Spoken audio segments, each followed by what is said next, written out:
Dahil atat na atat na kayo sa part 2, ito na. Ngunit simulan natin sa babaeng nagmamaganda at gustong angkinin ang mong kamera.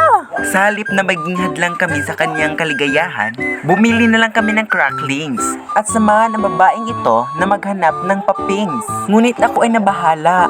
Ano ba to, resort? Ba't parang ito na ang end of the earth? Nakakabahala, ano ba yan? Ito na po ba yung matinaw? Ba't parang mga dinosaur dito pumanaw? Sa wakas, nakita ko na ang pintuan ng Encantadia at kasamahan ni Imaw ang mga gwardya. Inilatag nga pala namin ang mga pagkain na aming dinala. Nagbabakasakali na si Crush ay aking makita. Sisimulan natin ang ating paglalakbay at subukan na hindi tayo mahimatay. Ito ba ang tinatawag na sapiro? Ba't andito ang reyna ng Lireo? Aming Hara, saan po ba kami makakakita ng gwapong artista? Sabi niya, kung gusto raw kami makahanap ng forever, mag-download lang daw kami ng Grindr.